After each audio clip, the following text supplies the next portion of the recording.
Ayub pasal 23. Ayub ingin membela diri di hadapan Allah. Tetapi Ayub menjawab, "Sekarang ini keluh kesahku menjadi pemberontakan. Tangannya menekan aku sehingga aku mengadu. Semoga aku tahu mendapatkan dia dan boleh datang ke tempat ia bersemayam. Maka akan kupaparkan perkaraku di hadapannya dan kupenuhi mulutku dengan kata-kata pembelaan. Maka aku akan mengetahui jawaban-jawaban yang diberikannya kepadaku. Dan aku akan mengerti apa yang difirmankannya kepadaku. Sudikah ia mengadakan perkara dengan aku dalam kemahakuasaannya? Tidak, ia akan menaruh perhatian kepadaku. Orang jujurlah yang akan membela diri di hadapannya, dan aku akan bebas dari hakimku untuk selama-lamanya. Sesungguhnya kalau aku berjalan ke timur, ia tidak di sana. Atau ke barat, tidak kudapati dia. Di utara ku cari dia, ia tidak tampak. Aku berpaling ke selatan, aku tidak melihat dia. Karena ia tahu jalan hidupku. Seandainya ia menguji aku akan timbul seperti emas. Kakiku tetap mengikuti jejaknya. Aku menuruti jalannya dan tidak menyimpang. Perintah dari bibirnya tidak kulanggar. Dalam sanubariku, kusimpan ucapan mulutnya. Tetapi ia tidak pernah berubah. Siapa dapat menghalangi dia? Apa yang dikehendakinya dilaksanakannya juga. Karena ia akan menyelesaikan apa yang ditetapkan atasku. Dan banyak lagi hal serupa itu dimaksudkannya. Itulah sebabnya hatiku gemetar menghadapi dia. Kalau semuanya itu kubayangkan, maka aku ketakutan terhadap dia. Allah telah membuat aku putus asa. Yang Maha Kuasa telah membuat hatiku gemetar. Sebab bukan karena kegelapan aku binasa. Dan bukan juga karena mukaku ditutupi gelap gulita. Ayub pasal 24. Allah seakan-akan acuh tak acuh terhadap kejahatan. Mengapa Yang Maha Kuasa tidak mencadangkan masa penghukuman dan mereka yang mengenal dia tidak melihat hari pengadilannya? Ada orang yang menggeser batas tanah, yang merampas kawanan ternak, lalu menggembalakannya. Keledai kepunyaan yatim piatu dilarikannya, dan lembu betina kepunyaan seorang janda diterimanya sebagai gadai. Orang miskin didorongnya dari jalan, orang sengsara di dalam negeri terpaksa bersembunyi semuanya. Sesungguhnya seperti keledai liar di padang gurun, mereka keluar untuk bekerja, mencari apa-apa di padang. Belantara sebagai makanan bagi anak-anak mereka. Di ladang mereka mengambil makanan hewan dan kebun anggur milik orang fasik, dipetiki buahnya yang ketinggalan. Dengan telanjang mereka bermalam karena tidak ada pakaian, dan mereka tidak mempunyai selimut pada waktu dingin. Oleh hujan lebat di pegunungan mereka basah kuyup, dan karena tidak ada tempat berlindung, mereka mengimpitkan badannya pada gunung batu. Ada yang merebut anak piatu dari susu ibunya, dan menerima bayi orang miskin sebagai gadai. Dengan telanjang mereka berkeliaran karena tidak ada pakaian, dan dengan kelaparan mereka memikul berkas-berkas gandum. Di antara dua petak kebun mereka membuat minyak. Mereka menginjak-injak tempat mengirikan sambil kehausan. Dari dalam kota terdengar rintihan orang-orang yang hampir mati dan jeritan orang-orang yang menderita luka. Tetapi Allah tidak mengindahkan doa mereka. Ada lagi golongan yang memusuhi terang, yang tidak mengenal jalannya, dan tidak tetap tinggal pada lintasannya. Pada parak siang bersiaplah si pembunuh. Orang sengsara dan miskin dibunuhnya. Dan waktu malam ia berlaku seperti pencuri. Orang yang berzinah menunggu senja, pikirnya, jangan seorang pun melihat aku. Lalu dikenakannya tudung muka. Di dalam gelap mereka membongkar rumah. Pada siang hari mereka bersembunyi. Mereka tidak kenal terang. Karena kegelapan adalah pagi hari bagi mereka sekalian. Dan mereka sudah biasa dengan kedahsyatan kegelapan. Mereka hanyut di permukaan air. Bagian mereka terkutuk di bumi. Mereka tidak lagi pergi ke kebun anggur mereka. Air salju dihabiskan oleh kemarau dan panas. Demikian juga dilakukan dunia orang mati terhadap mereka yang berbuat dosa. Rahim ibu melupakan dia, berengam mengerumitnya. Ia tidak diingat lagi, kecurangan dipatahkan seperti pohon kayu. Ia menjarahi perempuan mandul yang tidak beranak, dan tidak berbuat baik terhadap seorang janda. Bahkan menyeret orang-orang perkasa dengan kekuatannya. Ia bangun kembali, tetapi hidupnya tidak terjamin. Allah memberinya keamanan yang menjadi sandarannya dan mengawasi jalan-jalannya. Hanya sebentar mereka meninggikan diri, lalu tidak ada lagi. Mereka luruh, lalu menjadi lisut seperti segala sesuatu. Mereka dikerat seperti hulu tangkai gandum. Jikalau tidak demikian halnya, siapa berani menyanggah aku dan meniadakan perkataanku?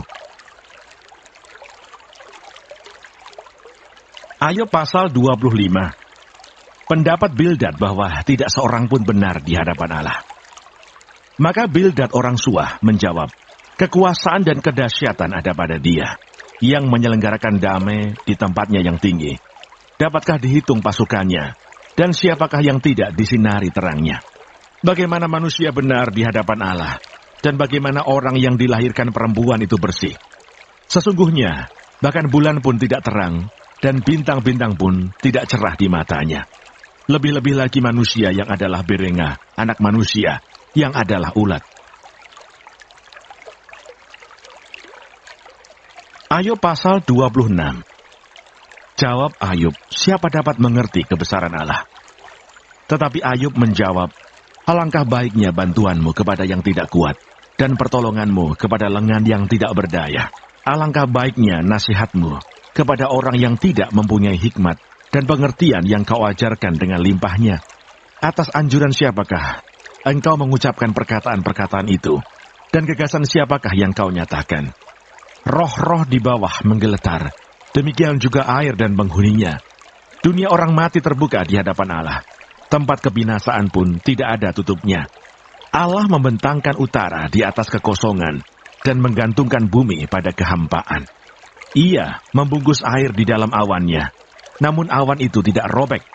Ia menutupi pemandangan tahtanya, melingkupinya dengan awannya. Ia telah menarik garis pada permukaan air, sampai ujung perbatasan antara terang dan gelap.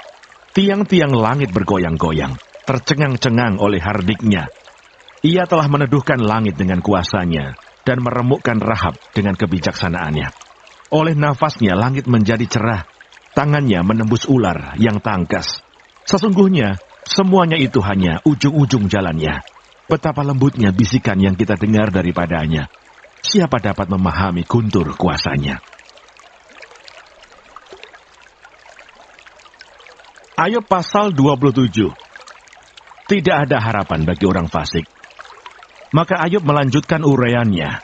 Demi Allah yang hidup yang tidak memberi keadilan kepadaku, dan demi yang maha kuasa yang memedihkan hatiku.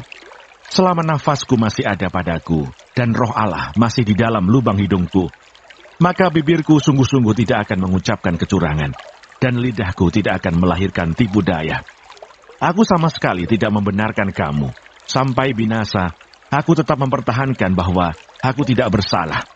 Kebenaranku, ku pegang teguh dan tidak kulepaskan. Hatiku tidak mencela sehari pun daripada umurku. Biarlah musuhku mengalami seperti orang fasik, dan orang yang melawan aku seperti orang yang curang. Karena apakah harapan orang durhaka, kalau Allah menghabisinya, kalau ia menuntut nyawanya? Apakah Allah akan mendengar teriaknya, jika kesesakan menimpa dia? Dapatkah ia bersenang-senang karena yang maha kuasa, dan berseru kepada Allah setiap waktu? Aku akan mengajari kamu tentang tangan Allah. Apa yang dimaksudkan oleh yang maha kuasa tidak akan kusembunyikan. Sesungguhnya kamu sekalian telah melihatnya sendiri. Mengapa kamu berpikir yang tidak-tidak? Inilah bagian orang fasik yang ditentukan Allah, dan milik pusaka orang-orang lalim yang mereka terima dari yang maha kuasa. Kalau anak-anaknya bertambah banyak, mereka menjadi makanan pedang, dan anak cucunya tidak mendapat cukup makan. Siapa yang luput daripadanya akan turun ke kubur karena wabah, dengan tidak ditangisi oleh janda mereka. Jikalau ia menimbun uang seperti debu banyaknya, dan menumpuk pakaian seperti tanah liat, sekalipun ia yang menumpuknya, namun orang benar yang akan memakainya, dan orang yang tidak bersalah yang akan membagi-bagi uang itu. Ia mendirikan rumahnya seperti sarang laba-laba, seperti gubuk yang dibuat penjaga. Sebagai orang kaya, ia membaringkan diri, tetapi tidak dapat ia mengulanginya. Ketika ia membuka matanya, maka tidak ada lagi semuanya itu. Kedahsyatan mengejar dia seperti air bah. Pada malam hari, ia diterbangkan badai. Angin timur mengangkatnya, lalu lenyaplah ia. Ia dilemparkannya dari tempatnya, dengan tak kenal belas kasihan Allah melempari dia. Dengan cepat ia harus melepaskan diri dari kuasanya. Oleh karena dia, orang bertepuk tangan, dan bersuit-suit karena dia dari tempat kediamannya. Ayub pasal 28. Manusia tidak dapat menemukan hikmat. Memang ada tempat orang menambang perak, dan tempat orang melimbang emas. Besi digali dari dalam tanah, dan dari batu dilelehkan tembaga. Orang menyudahi kegelapan, dan batu diselidikinya sampai sedalam-dalamnya. Di dalam kekelaman dan kelam pekat, orang menggali tambang jauh dari tempat kediaman manusia. Mereka dilupakan oleh orang-orang yang berjalan di atas. Mereka melayang-layang jauh dari manusia.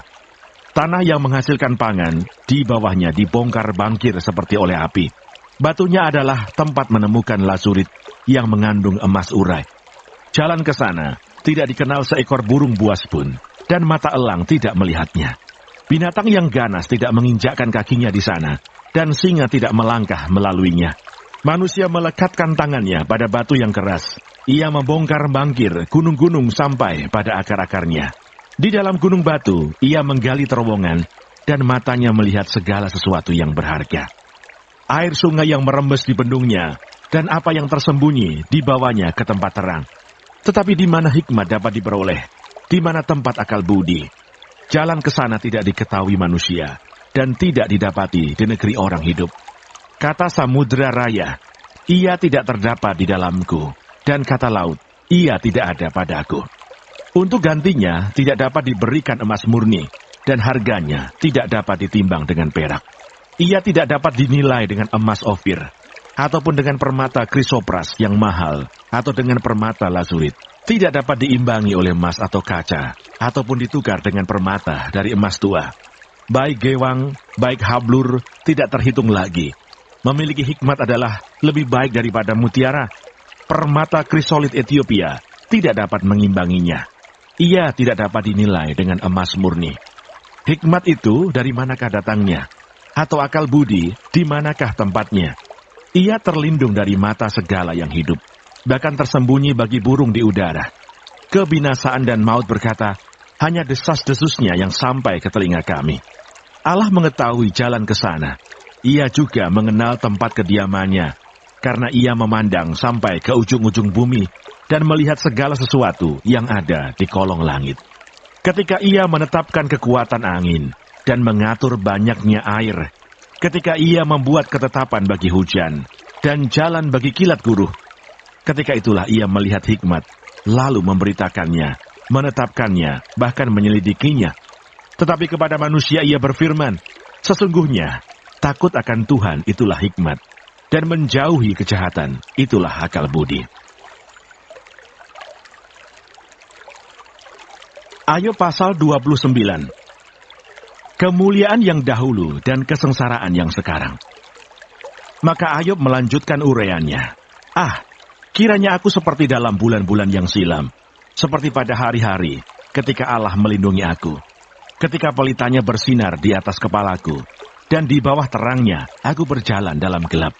Seperti ketika aku mengalami masa remajaku, ketika Allah bergaul karib dengan aku di dalam kemahku, ketika Yang Maha Kuasa masih beserta aku, dan anak-anakku ada di sekelilingku, ketika langkah-langkahku bermandikan dadih, dan gunung batu mengalirkan sungai minyak di dekatku. Apabila aku keluar ke pintu gerbang kota, dan menyediakan tempat dudukku di tengah-tengah lapangan, maka ketika aku kelihatan, mundurlah orang-orang muda dan bangkitlah orang-orang yang sudah lanjut umurnya, lalu tinggal berdiri. Para pembesar berhenti bicara dan menutup mulut mereka dengan tangan. Suara para pemuka membisu, dan lidah mereka melekat pada langit-langitnya. Apabila telinga mendengar tentang aku, maka aku disebut berbahagia, dan apabila mata melihat, maka aku dipuji. Karena aku menyelamatkan orang sengsara yang berteriak minta tolong, juga anak piatu yang tidak ada penolongnya. Aku mendapat ucapan berkat dari orang yang nyaris binasa, dan hati seorang janda kubuat bersukaria. Aku berpakaian kebenaran dan keadilan menutupi aku seperti jubah dan serban. Aku menjadi mata bagi orang buta dan kaki bagi orang lumpuh. Aku menjadi baba bagi orang miskin, dan perkara orang yang tidak kukenali kuselidiki. Geraham orang curang kuremuk dan merebut mangsanya dari giginya. Pikirku, bersama-sama dengan sarangku, aku akan binasa dan memperbanyak hari-hariku seperti burung feniks. Akarku mencapai air dan embun bermalam di atas ranting-rantingku. Kemuliaanku selalu baru padaku, dan busurku kuat kembali di tanganku. Kepadakulah orang mendengar sambil menanti, dengan diam mereka mendengarkan nasihatku. Sehabis bicaraku tiada seorang pun angkat bicara lagi, dan perkataanku menetes ke atas mereka. Orang menantikan aku seperti menantikan hujan, dan menadahkan mulutnya seperti menadah hujan pada akhir musim. Aku tersenyum kepada mereka ketika mereka putus asa. Dan seri mukaku tidak dapat disuramkan mereka. Aku menentukan jalan mereka dan duduk sebagai pemimpin. Aku bersemayam seperti raja di tengah-tengah rakyat, seperti seorang yang menghibur mereka yang berkabung. Ayub pasal 30. Sengsara yang dialami. Tetapi sekarang aku ditertawakan mereka yang umurnya lebih muda daripadaku, yang ayah-ayahnya kupandang terlalu hina, untuk ditempatkan bersama-sama dengan anjing penjaga kambing dombaku. Lagi pula, apakah gunanya bagiku kekuatan tangan mereka? Mereka sudah kehabisan tenaga. Mereka merana karena kekurangan dan kelaparan, mengerumit tanah yang kering, belukar di gurun dan padang belantara. Mereka memetik gelang laut dari antara semak-semak, dan akar pohon arar menjadi makanan mereka. Mereka diusir dari pergaulan hidup, dan orang berteriak-teriak terhadap mereka, seperti terhadap pencuri. Di lembah-lembah yang mengerikan mereka harus diam, di dalam celah-celah tanah dan sela-sela gunung. Di antara semak-semak mereka meraung-raung. Mereka berkelompok di bawah jeruju. Mereka itulah orang-orang bebal yang tak dikenal, yang didepak dari negeri. Tetapi sekarang aku menjadi sajak sindiran dan ejekan mereka. Mereka mengejikan aku, menjauhkan diri daripadaku. Mereka tidak menahan diri meludahi mukaku. Karena tali kemahku telah dilepaskan Allah, dan aku direndahkannya, dan mereka tidak mengekang diri terhadap aku. Di sebelah kananku muncul gerombolan. Dikaitnya kakiku, dan dirintisnya jalan kebinasaan terhadap aku. Mereka membongkar jalanku dan mengusahakan kejatuhanku. Tidak ada yang menghalang-halangi mereka. Seperti melalui tembok yang terbelah lebar, mereka menyerbu. Mereka datang bergelombang di tengah-tengah keruntuhan. Kedahsyatan ditimpakan kepadaku. Kemuliaanku diterbangkan seperti oleh angin, dan bahagiaku melayang hilang seperti awan. Oleh sebab itu, jiwaku hancur dalam diriku. Hari-hari kesengsaraan mencekam aku. Pada waktu malam tulang-tulangku seperti digerogoti, dan rasa nyeri yang menusuk tak kunjung berhenti. Oleh kekerasan yang tak terlawan, koyaklah pakaianku, dan menggelambir sekelilingku seperti kemeja. Ia telah mengempaskan aku ke dalam lumpur, dan aku sudah menyerupai debu dan abu. Aku berseru minta tolong kepadamu, tetapi engkau tidak menjawab. Aku berdiri menanti, tetapi engkau tidak menghiraukan aku. Engkau menjadi kejam terhadap aku. Engkau memusuhi aku dengan kekuatan tanganmu. Engkau mengangkat aku ke atas angin, melayangkan aku dan menghancurkan aku di dalam angin ribut. Ya, aku tahu, engkau membawa aku kepada maut, ke tempat segala yang hidup dihimpunkan. Sesungguhnya, masakan orang tidak akan mengulurkan tangannya kepada yang rebah, jikalau ia dalam kecelakaannya tidak ada penolongnya. Bukankah aku menangis karena orang yang mengalami hari kesukaran? Bukankah susah hatiku karena orang miskin? Tetapi ketika aku mengharapkan yang baik, maka kejahatanlah yang datang. Ketika aku menantikan terang, maka kegelapanlah yang datang. Batinku bergelora dan tak kunjung diam. Hari-hari kesengsaraan telah melanda diriku.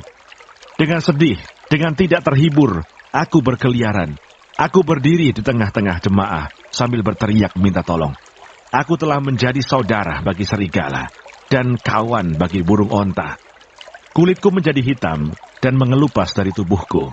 Tulang-tulangku mengering karena demam. Permainan kecapiku menjadi ratapan, dan tiupan serulingku menyerupai suara orang menangis. Ayub pasal 31. Sekali lagi Ayub mengaku tidak bersalah. Aku telah menetapkan syarat bagi mataku. Masakan aku memperhatikan anak dara? Karena bagian apakah yang ditentukan Allah dari atas? Milik pusaka apakah yang ditetapkan Yang Maha Kuasa dari tempat yang tinggi? Bukankah kebinasaan bagi orang yang curang dan kemalangan bagi yang melakukan kejahatan? Bukankah Allah yang mengamati jalanku dan menghitung segala langkahku? Jikalau aku bergaul dengan dusta, atau kakiku cepat melangkah ketipu daya, biarlah aku ditimbang di atas neraca yang diteliti. Maka Allah akan mengetahui bahwa aku tidak bersalah. Jikalau langkahku menyimpang dari jalan, dan hatiku menuruti pandangan mataku, dan noda melekat pada tanganku, maka biarlah apa yang kutabur dimakan orang lain, dan biarlah tercabut apa yang tumbuh bagiku. Jikalau hatiku tertarik kepada perempuan, dan aku menghadang di pintu sesamaku, maka biarlah istriku menggiling bagi orang lain, dan biarlah orang-orang lain meniduri dia. Karena hal itu adalah perbuatan mesum, bahkan kejahatan yang patut dihukum oleh hakim. Sesungguhnya itulah api yang memakan habis dan menghanguskan seluruh hasilku. Jikalau aku mengabaikan hak budakku laki-laki atau perempuan, ketika mereka berperkara dengan aku, apa dayaku kalau Allah bangkit berdiri? Kalau ia mengadakan pengusutan, apakah jawabku kepadanya? Bukankah ia yang membuat aku dalam kandungan, membuat orang itu juga? Bukankah satu juga yang membentuk kami dalam rahim? Jikalau aku pernah menolak keinginan orang-orang kecil, menyebabkan mata seorang janda menjadi pudar, atau memakan makananku seorang diri, sedang anak yatim tidak turut memakannya, malah sejak mudanya, aku membesarkan dia seperti seorang ayah. Dan sejak kandungan ibunya, aku membimbing dia.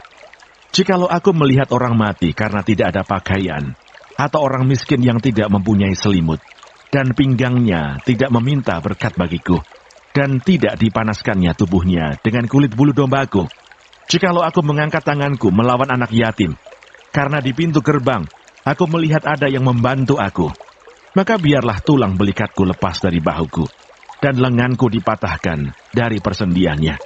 Karena celaka yang daripada Allah menakutkan aku, dan aku tidak berdaya terhadap keluhurannya. Jika aku menaruh kepercayaan kepada emas, dan berkata kepada kencana, engkaulah kepercayaanku. Jikalau aku bersuka cita karena kekayaanku besar, dan karena tanganku memperoleh harta benda yang berlimpah-limpah. Jikalau aku pernah memandang matahari ketika ia bersinar, dan bulan yang beredar dengan indahnya, sehingga diam-diam hatiku terpikat, dan menyampaikan kecupan tangan kepadanya, maka hal itu juga menjadi kejahatan yang patut dihukum oleh hakim, karena Allah yang di atas telah kuingkari. Apakah aku bersuka cita karena kecelakaan pembenciku, dan bersorak-sorai bila ia ditimpa malapetaka? Aku takkan membiarkan mulutku berbuat dosa, menuntut nyawanya dengan mengucapkan sumpah serapah. Jikalau orang-orang di kemahku mengatakan, siapa yang tidak kenyang dengan lauknya, malah orang asing pun tidak pernah bermalam di luar, pintu kuku buka bagi musafir.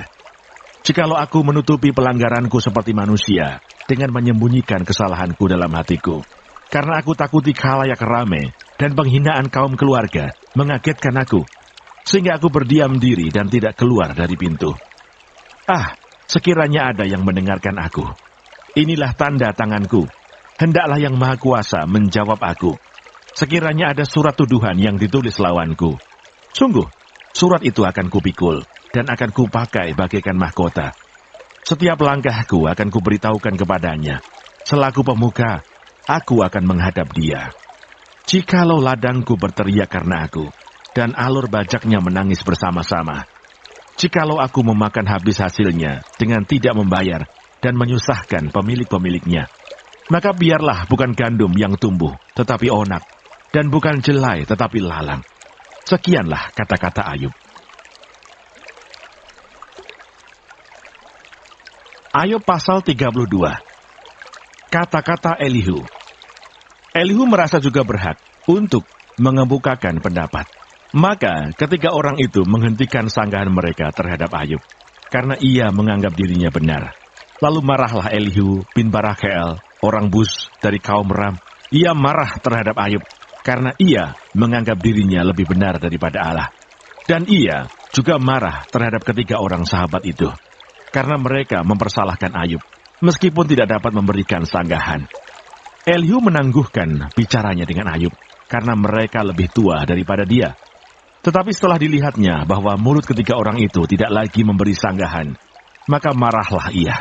Lalu berbicaralah Elihu bin Barakeel, orang Bus itu. Aku masih muda dan kamu sudah berumur tinggi. Oleh sebab itu aku malu dan takut mengemukakan pendapatku kepadamu. Pikirku, biarlah yang sudah lanjut usianya berbicara, dan yang sudah banyak jumlah tahunnya memaparkan hikmat.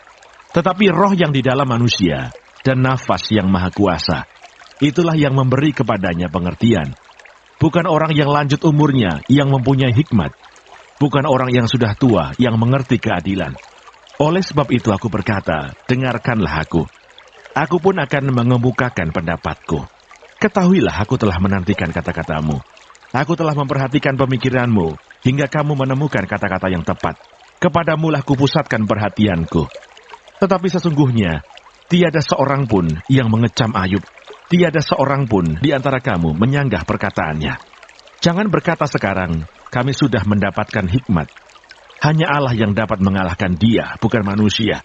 Perkataannya tidak tertuju kepadaku, dan aku tidak akan menjawabnya dengan perkataanmu. Mereka bingung, mereka tidak dapat memberi sanggahan lagi. Mereka tidak dapat berbicara lagi.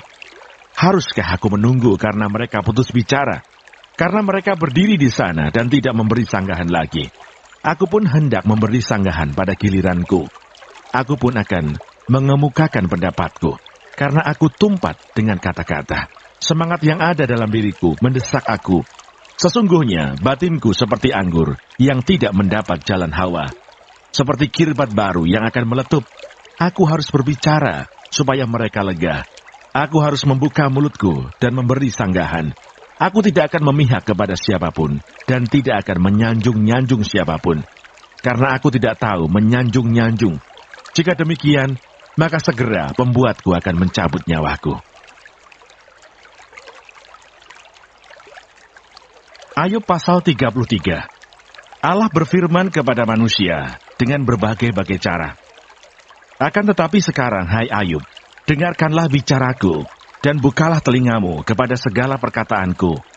Ketahuilah, mulutku telah kubuka, lidahku di bawah langit-langitku berbicara. Perkataanku keluar dari hati yang jujur, dan bibirku menyatakan dengan terang apa yang diketahui. Roh Allah telah membuat aku, dan nafas yang maha kuasa membuat aku hidup. Jikalau engkau dapat, jawablah aku. Bersiaplah engkau menghadapi aku. Pertahankanlah dirimu. Sesungguhnya bagi Allah aku sama dengan engkau. Aku pun dibentuk dari tanah liat. Jadi engkau tak usah ditimpa kegentaran terhadap aku. Tekananku terhadap engkau tidak akan berat. Tetapi engkau telah berbicara dekat telingaku, dan ucapan-ucapanmu telah kudengar. Aku bersih, aku tidak melakukan pelanggaran. Aku suci, aku tidak ada kesalahan. Tetapi ia mendapat alasan terhadap aku. Ia menganggap aku sebagai musuhnya. Ia memasukkan kakiku ke dalam pasung. Ia mengawasi segala jalanku. Sesungguhnya dalam hal itu, engkau tidak benar. Demikian sanggahanku kepadamu. Karena Allah itu lebih daripada manusia. Mengapa engkau berbantah dengan dia? Bahwa dia tidak menjawab segala perkataanmu. Karena Allah berfirman dengan 1-2 cara. Tetapi orang tidak memperhatikannya. Dalam mimpi, dalam penglihatan waktu malam, bila orang nyenyak tidur, bila berbaring di atas tempat tidur, maka ia membuka telinga manusia dan mengejutkan mereka dengan teguran-teguran untuk menghalangi manusia daripada perbuatannya dan melenyapkan kesombongan orang, untuk menahan nyawanya daripada liang kubur dan hidupnya daripada maut oleh lembing. Dengan penderitaan ia ditegur di tempat tidurnya dan berkobar terus-menerus, bentrokan dalam tulang-tulangnya. Perutnya bosan makanan, hilang nafsunya untuk makanan yang lezat-lezat. Susutlah dagingnya sehingga tidak kelihatan lagi. Tulang-tulangnya yang mula-mula tidak tampak menonjol keluar, sampai nyawanya menghampiri liang kubur, dan hidupnya mendekati mereka yang membawa maut. Jikalau di sampingnya ada malaikat, penengah, 1 di antara 1000, untuk menyatakan jalan yang benar kepada manusia, maka ia akan mengasihaninya dengan berfirman, "Lepaskanlah dia, supaya jangan ia turun ke liang kubur. Uang tebusan telah kuperoleh." Tubuhnya mengalami kesegaran seorang pemuda. Ia seperti pada masa mudanya. Ia berdoa kepada Allah, dan Allah berkenan menerimanya. Ia akan memandang wajahnya dengan bersorak-sorai, dan Allah mengembalikan kebenaran kepada manusia. Ia akan bernyanyi di depan orang, "Aku telah berbuat dosa, dan yang lurus telah kubengkokkan, tetapi hal itu tidak dibalaskan kepadaku. Ia telah membebaskan nyawaku dari jalan ke liang kubur, dan hidupku akan melihat terang." Sesungguhnya, semuanya ini dilakukan Allah 2-3 kali terhadap manusia, mengembalikan nyawanya dari liang kubur, sehingga ia diterangi oleh cahaya hidup. Perhatikanlah hai Ayub, dengarkanlah aku, diamlah, akulah yang berbicara. Jikalau ada yang hendak kau katakan, jawablah aku. Berkatalah, karena aku rela membenarkan engkau. Jikalau tidak, hendaklah engkau mendengarkan aku. Diamlah, aku hendak mengajarkan hikmat kepadamu. Ayub pasal 34. Allah tidak berlaku curang.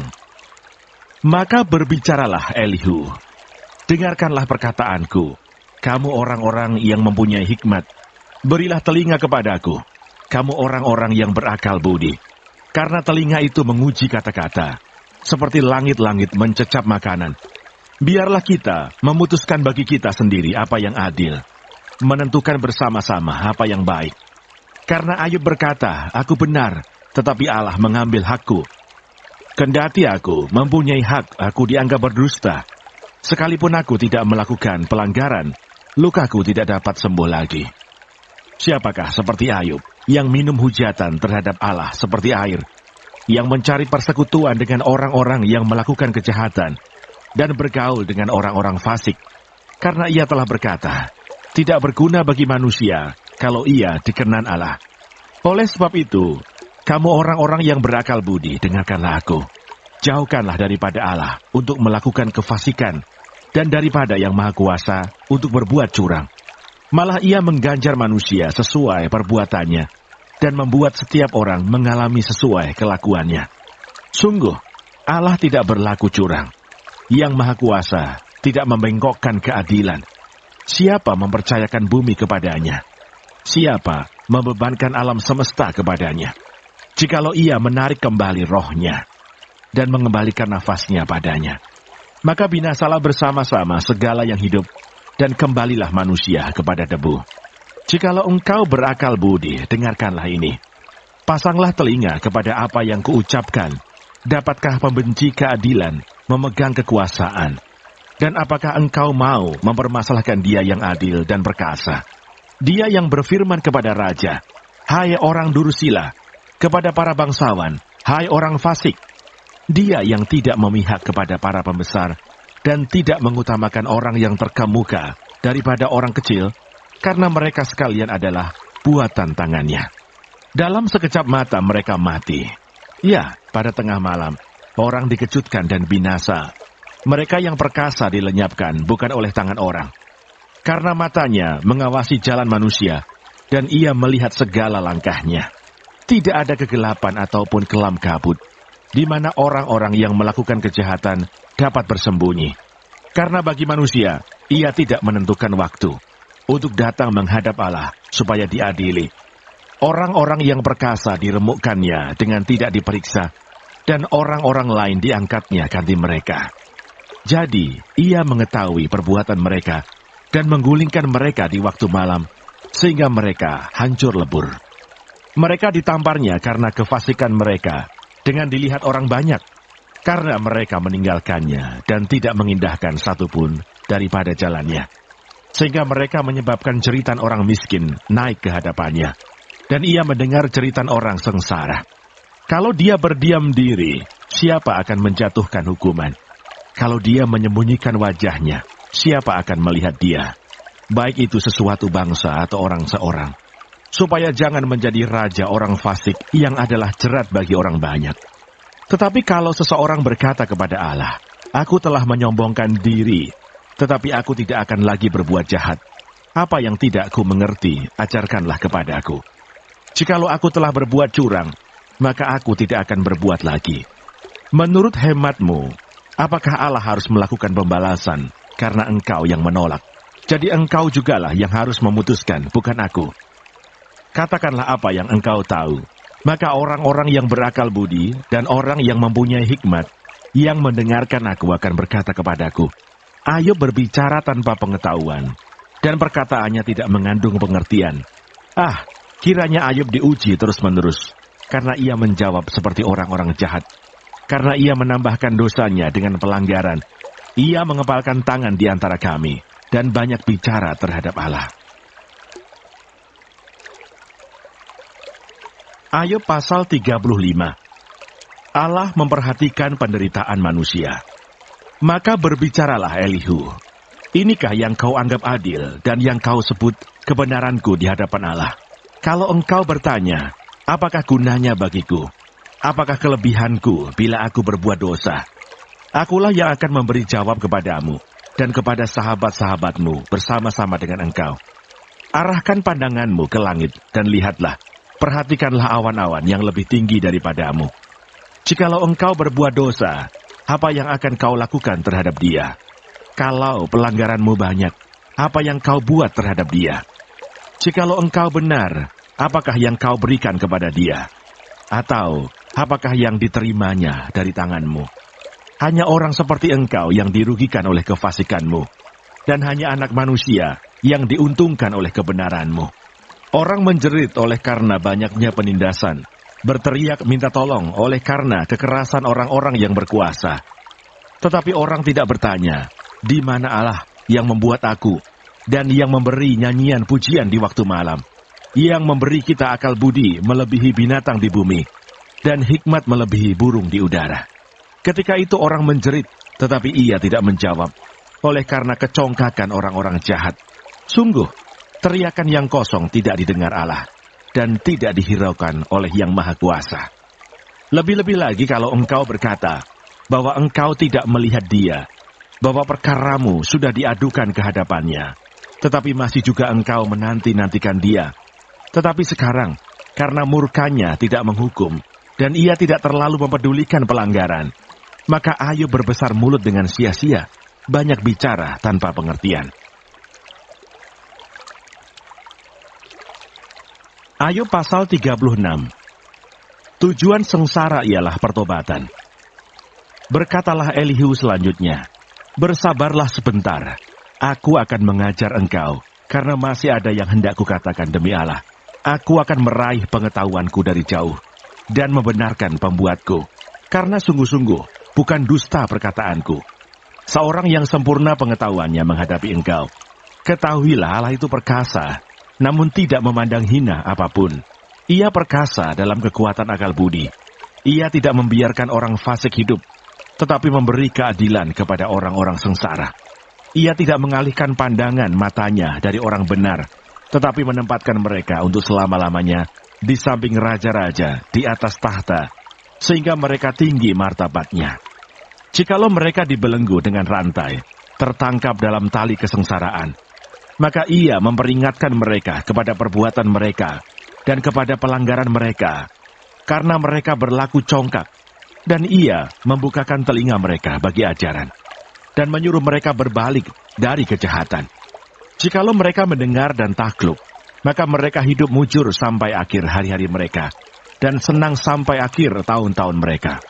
Tetapi, jikalau mereka tidak mendengar, maka mereka akan mati oleh lembing, dan binasa dalam kebebalan. Orang-orang yang fasik hatinya menyimpan kemarahan. Mereka tidak berteriak minta tolong kalau mereka dibelenggunya. Nyawa mereka binasa di masa muda, dan hidup mereka berakhir sebelum saatnya. Dengan sengsara, ia menyelamatkan orang sengsara. Dengan penindasan, ia membuka telinga mereka. Juga engkau dibujuknya keluar dari dalam kesesakan, ke tempat yang luas, bebas dari tekanan, ke meja hidanganmu yang tenang dan penuh lemak. Tetapi engkau sudah mendapat hukuman orang fasik sepenuhnya. Engkau dicengkeram hukuman dan keadilan. Janganlah panas hati membujuk engkau berolok-olok. Janganlah besarnya tebusan menyesatkan engkau. Dapatkah teriakanmu meluputkan engkau dari kesesakan? Ataukah seluruh kekuatan jerih payahmu? Janganlah merindukan malam hari, waktu bangsa-bangsa pergi dari tempatnya. Jagalah dirimu, janganlah berpaling kepada kejahatan. Karena itulah sebabnya engkau dicobai oleh sengsara. Sesungguhnya Allah itu mulia di dalam kekuasaannya. Siapakah guru seperti dia? Siapakah akan menentukan jalan baginya? Dan siapa berani berkata, engkau telah berbuat curang? Ingatlah bahwa engkau harus menjunjung tinggi perbuatannya yang selalu dinyanyikan oleh manusia. Semua orang melihatnya, manusia memandangnya dari jauh. Sesungguhnya Allah itu besar, tidak tercapai oleh pengetahuan kita. Jumlah tahunnya tidak dapat diselidiki. Ia menarik ke atas titik-titik air dan memekatkan kabut menjadi hujan yang dicurahkan oleh mendung dan disiramkan ke atas banyak manusia. Siapa mengerti berkembangnya awan dan bunyi gemuruh di tempat kediamannya? Sesungguhnya, ia mengembangkan terangnya di sekelilingnya dan menudungi dasar laut. Karena dengan semuanya itu, ia mengadili bangsa-bangsa dan juga memberi makan dengan berlimpah-limpah. Kedua tangannya diselubunginya dengan kilat petir dan menyuruhnya menyambar sasaran. Pekik perangnya memberitakan kedatangannya. Kalau dengan murka, ia berjuang melawan kecurangan.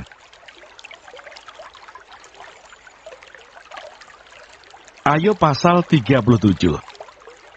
Kemuliaan Allah di alam semesta. Sungguh, oleh karena itu hatiku berdebar-debar dan melonjak dari tempatnya. Dengarlah gegap gembita suaranya. Guru yang keluar dari dalam mulutnya. Ia melepaskannya ke seluruh kolong langit, dan juga kilat petirnya ke ujung-ujung bumi. Kemudian suaranya menderu. Ia mengguntur dengan suaranya yang megah. Ia tidak menahan kilat petir bila suaranya kedengaran. Allah mengguntur dengan suaranya yang mengagumkan. Ia melakukan perbuatan-perbuatan besar yang tidak tercapai oleh pengetahuan kita. Karena kepada salju ia berfirman, jatuhlah ke bumi. Dan kepada hujan lebat dan hujan deras, jadilah deras. Tangan setiap manusia diikatnya dengan dibubuhi meterai, agar semua orang mengetahui perbuatannya. Maka binatang liar masuk ke dalam tempat persembunyiannya dan tinggal dalam sarangnya. Taufan keluar dari dalam perbendaharaan dan hawa dingin dari sebelah utara. Oleh nafas Allah terjadilah es dan permukaan air yang luas membeku. Awan pun dimuatinya dengan air, dan awan memencarkan kilatnya. Lalu kilatnya menyambar-nyambar ke seluruh penjuru menurut pimpinannya untuk melakukan di permukaan bumi segala yang diperintahkannya. Ia membuatnya mencapai tujuannya, baik untuk menjadi pentung bagi isi buminya, maupun untuk menyatakan kasih setia. Berilah telinga kepada semuanya itu, hai Ayub, diamlah dan perhatikanlah keajaiban-keajaiban Allah. Tahukah engkau bagaimana Allah memberi tugas kepadanya dan menyinarkan cahaya dari awannya? Tahukah engkau tentang melayangnya awan-awan, tentang keajaiban-keajaiban dari Yang Maha Tahu? Hai engkau yang pakaiannya menjadi panas, jika bumi terdiam karena panasnya angin selatan. Dapatkah engkau seperti dia menyusun awan menjadi cakrawala, keras seperti cermin tuangan? Beritahukanlah kepada kami apa yang harus kami katakan kepadanya. Tak ada yang dapat kami paparkan oleh karena kegelapan. Apakah akan diberitahukan kepadanya bahwa aku akan bicara? Pernahkah orang berkata bahwa ia ingin dibinasakan? Seketika terang tidak terlihat karena digelapkan mendung, lalu angin berembus, maka bersihlah cuaca. Dari sebelah utara muncul sinar keemasan. Allah diliputi oleh keagungan yang dahsyat, yang maha kuasa, yang tidak dapat kita pahami. Besar kekuasaan dan keadilannya, walaupun kaya akan kebenaran, ia tidak menindasnya. Itulah sebabnya ia ditakuti orang. Setiap orang yang menganggap dirinya mempunyai hikmat, tidak dihiraukannya. Ayub pasal 38. Jawab Tuhan kepada Ayub. Kekuasaan Tuhan di alam semesta. Maka dari dalam badai Tuhan menjawab Ayub. Siapakah dia yang menggelapkan keputusan dengan perkataan-perkataan yang tidak berpengetahuan? Bersiaplah engkau sebagai laki-laki. Aku akan menanyai engkau supaya engkau memberitahu aku. Di manakah engkau ketika aku meletakkan dasar bumi? Ceritakanlah kalau engkau mempunyai pengertian. Siapakah yang telah menetapkan ukurannya? Bukankah engkau mengetahuinya? Atau siapakah yang telah merentangkan tali pengukur padanya? Atas apakah sendi-sendinya dilantak? Dan siapakah yang memasang batu penjurunya? Pada waktu bintang-bintang fajar bersorak-sorak bersama-sama, dan semua anak Allah bersorak-sorai, siapa telah membendung laut dengan pintu? Ketika membual keluar dari dalam rahim, ketika aku membuat awan menjadi pakaiannya, dan kekelaman menjadi kain bedungnya, ketika aku menetapkan batasnya, dan memasang palang dan pintu, ketika aku berfirman, sampai di sini boleh engkau datang, jangan lewat. Disinilah gelombang-gelombangmu yang congkak akan dihentikan. Pernahkah dalam hidupmu, engkau menyuruh datang dini hari atau fajar kau tunjukkan tempatnya, untuk memegang ujung-ujung bumi, sehingga orang-orang fasik dikebaskan daripadanya. Bumi itu berubah seperti tanah liat yang dimeteraikan. Segala sesuatu berwarna seperti kain. Orang-orang fasik dirampas terangnya, dan dipatahkan lengan yang diacungkan. Engkaukah yang turun sampai ke sumber laut, atau berjalan-jalan melalui dasar samudra raya? Apakah pintu gerbang mau tersingkap bagimu? Atau pernahkah engkau melihat pintu gerbang kelam pekat? Apakah engkau mengerti luasnya bumi? Nyatakanlah kalau engkau tahu semuanya itu. Di manakah jalan ke tempat kediaman terang, dan di manakah tempat tinggal kegelapan? Sehingga engkau dapat mengantarnya ke daerahnya, dan mengetahui jalan-jalan ke rumahnya. Tentu engkau mengenalnya, karena ketika itu engkau telah lahir, dan jumlah hari-harimu telah banyak. Apakah engkau telah masuk sampai ke perbendaharaan salju, atau melihat perbendaharaan hujan batu, yang kusimpan untuk masa kesesakan, untuk waktu pertempuran dan peperangan? Di manakah jalan ke tempat terang berpencara, ke tempat angin timur bertebar ke atas bumi? Siapakah yang menggali saluran bagi hujan deras, dan jalan bagi kilat guruh? Untuk memberi hujan ke atas tanah, di mana tidak ada orang, ke atas padang tandus yang tidak didiami manusia, untuk mengenyangkan gurun dan belantara, dan menumbuhkan pucuk-pucuk rumput muda. Apakah hujan itu berayah?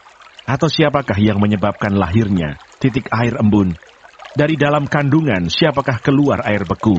Dan embun beku di langit, siapakah yang melahirkannya? Air membeku seperti batu, dan permukaan samudra raya mengeras. Dapatkah engkau memberkas ikatan bintang Kartika, dan membuka belenggu bintang belantik? Dapatkah engkau menerbitkan Mintagul Buruj pada waktunya, dan memimpin bintang biduk dengan pengiring-pengiringnya? Apakah engkau mengetahui hukum-hukum bagi langit, atau menetapkan pemerintahannya di atas bumi? Dapatkah engkau menyaringkan suaramu sampai ke awan-awan, sehingga banjir meliputi engkau? Dapatkah engkau melepaskan kilat, sehingga sabung menyambung, sambil berkata kepadamu, ya, siapa menaruh hikmat dalam awan-awan? Atau siapa memberikan pengertian kepada gumpalan mendung? Siapa dapat menghitung awan dengan hikmat? Dan siapa dapat mencurahkan tempayan-tempayan langit? Ketika debu membeku menjadi logam tuangan, dan gumpalan tanah berlekat-lekatan. Ayub pasal 39. Dapatkah engkau memburu mangsa untuk singa betina, dan memuaskan selera singa-singa muda? Kalau mereka merangkak di dalam sarangnya, mengendap di bawah semak belukar, siapakah yang menyediakan mangsa bagi burung gagak, apabila anak-anaknya berkauk-kauk kepada Allah, berkeliaran karena tidak ada makanan? Apakah engkau mengetahui waktunya kambing gunung beranak, atau mengamat-amati rusa waktu sakit beranak? Dapatkah engkau menghitung berapa lamanya sampai genap bulannya, dan mengetahui waktunya beranak? Dengan membungkukkan diri, mereka melahirkan anak-anaknya, dan mengeluarkan isi kandungannya. Anak-anaknya menjadi kuat dan besar di padang. Mereka pergi dan tidak kembali lagi kepada induknya. Siapakah yang mengumbar keledai liar? Atau siapakah yang membuka tali tambatan keledai jalang? Kepadanya telah kuberikan tanah dataran sebagai tempat kediamannya, dan padang masin sebagai tempat tinggalnya. Ia menertawakan keramaian kota, tidak mendengarkan teriak si penggiring. Ia menjelajah gunung-gunung padang rumputnya dan mencari apa saja yang hijau. Apakah lembu hutan mau takluk kepadamu atau bermalam dekat palunganmu? Dapatkah engkau memaksa lembu hutan mengikuti alur bajak dengan keluhan? Atau apakah ia akan menyisir tanah lembah mengikuti engkau? Percayakah engkau kepadanya karena kekuatannya sangat besar? Atau kau serahkankah kepadanya pekerjaanmu yang berat? Apakah engkau menaruh kepercayaan kepadanya bahwa ia akan membawa pulang hasil tanahmu dan mengumpulkannya di tempat pengirikanmu? Dengan riang, sayap burung onta berkepak-kepak. Tetapi apakah kepak dan bulu itu menaruh kasih sayang? Sebab telurnya ditinggalkannya di tanah dan dibiarkannya menjadi panas di dalam pasir. Tetapi lupa bahwa telur itu dapat terpijak kaki dan diinjak-injak oleh binatang-binatang liar. Ia memperlakukan anak-anaknya dengan keras, seolah-olah bukan anaknya sendiri. Ia tidak peduli kalau jerih payahnya sia-sia, karena Allah tidak memberikannya hikmat dan tidak membagikan pengertian kepadanya. Apabila ia dengan megah mengepakkan sayapnya, maka ia menertawakan kuda dan penunggangnya. Engkaukah yang memberi tenaga kepada kuda? Engkaukah yang mengenakan surai pada tengguknya? Engkaukah yang membuat dia melompat seperti belalang? Ringgiknya yang dahsyat mengerikan. Ia menggaruk tanah lembah dengan gembira. Dengan kekuatan ia maju menghadapi senjata. Kedahsyatan ditertawakannya. Ia tidak pernah kecut hati, dan ia pantang mundur menghadapi pedang. Di atas dia tabung panah gemerincing, tombak dan lembing gemerlapan. Dengan garang dan galak, dilulurnya tanah. Dan ia meronta-ronta kalau kedengaran bunyi sangkakala. Ia meringkik setiap kali sangkakala ditiup, dan dari jauh sudah diciumnya perang, gertak para panglima dan pekik. Oleh pengertian megah, burung elang terbang, mengembangkan sayapnya menuju ke selatan. Atas perintah megah, Raja Wali terbang membubung dan membuat sarangnya di tempat yang tinggi. Ia diam dan bersarang di bukit batu, di puncak bukit batu, dan di gunung yang sulit didatangi. Dari sana ia mengintai mencari mangsa. Dari jauh matanya mengamat-amati. Anak-anaknya menghirup darah, dan di mana ada yang tewas, disitulah dia. Ayub merendahkan diri di hadapan Allah. Maka jawab Tuhan kepada Ayub, apakah si pengecam hendak berbantah dengan yang Maha Kuasa? Hendaklah yang mencela Allah menjawab. Maka jawab Ayub kepada Tuhan, sesungguhnya aku ini terlalu hina. Jawab apakah yang dapat kuberikan kepadamu? Mulutku kututup dengan tangan. 1 kali aku berbicara, tetapi tidak akan kuulangi. Bahkan 2 kali, tetapi tidak akan kulanjutkan.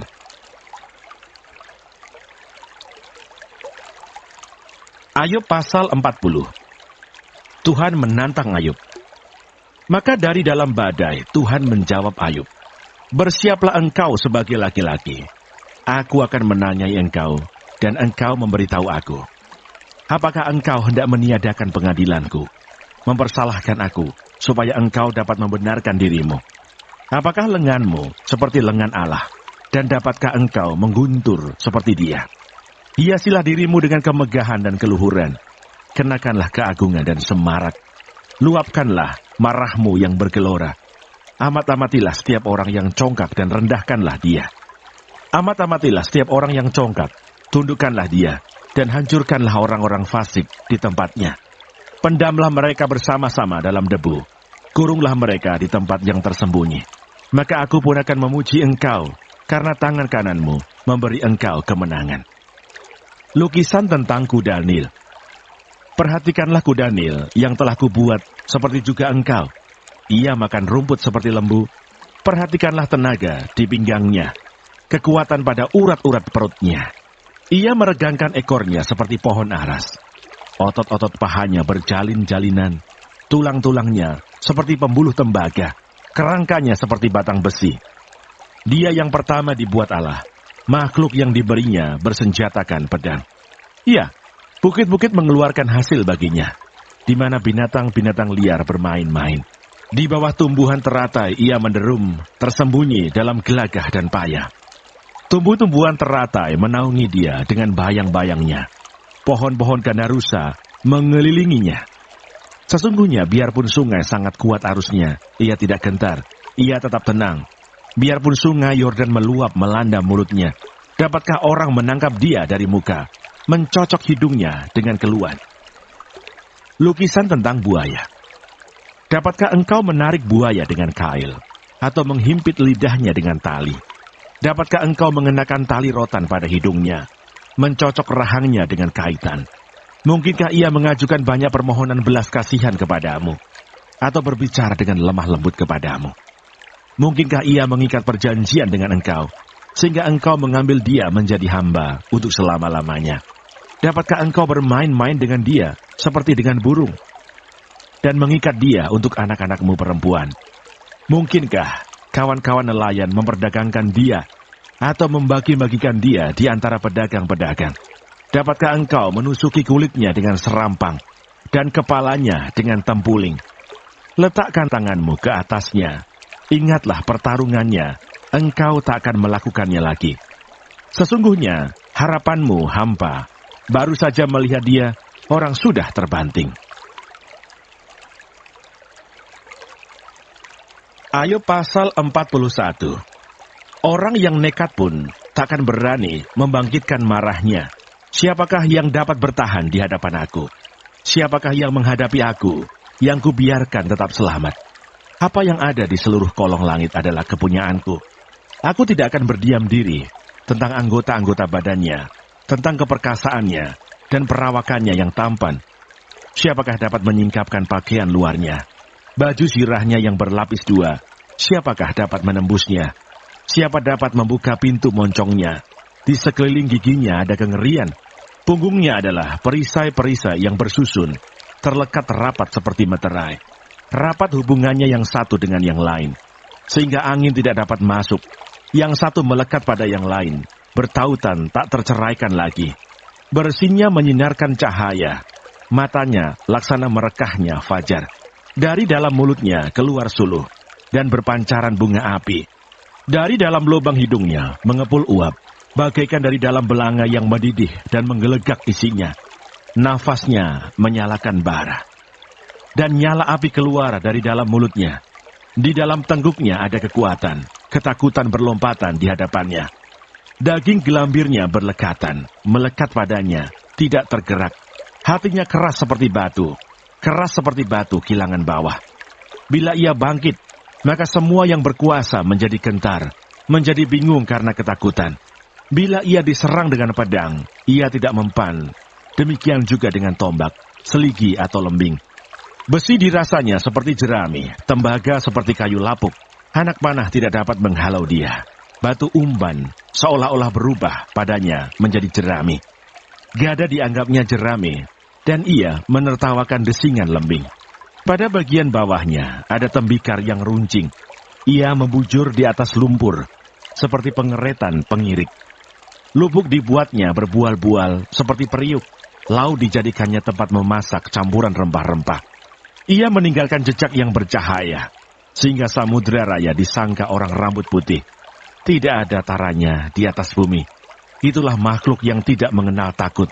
Segala yang tinggi takut kepadanya. Ia adalah raja atas segala binatang yang ganas. Ayub pasal 42. Ayub mencabut perkataannya dan menyesalkan diri. Maka jawab Ayub kepada Tuhan, "Aku tahu bahwa engkau sanggup melakukan segala sesuatu, dan tidak ada rencanamu yang gagal. Firman-Mu, siapakah dia yang menyelubungi keputusan tanpa pengetahuan? Itulah sebabnya, tanpa pengertian aku telah bercerita tentang hal-hal yang sangat ajaib bagiku, dan yang tidak aku ketahui. Firman-Mu, dengarlah, maka akulah yang akan berfirman. Aku akan menanyai engkau, supaya engkau memberitahu aku. Hanya dari kata orang saja aku mendengar tentang engkau, tetapi sekarang mataku sendiri memandang engkau. Oleh sebab itu, aku mencabut perkataanku, dan dengan menyesal, aku duduk dalam debu dan abu." Keadaan Ayub dipulihkan. Setelah Tuhan mengucapkan firman itu kepada Ayub, maka firman Tuhan kepada Elifas, orang Teman, "Murkaku menyala terhadap engkau, dan terhadap kedua sahabatmu, karena kamu tidak berkata benar tentang aku, seperti hambaku Ayub. Oleh sebab itu, ambillah 7 ekor lembu jantan, dan 7 ekor domba jantan, dan pergilah kepada hambaku Ayub. Lalu persembahkanlah semuanya itu sebagai korban bakaran untuk dirimu.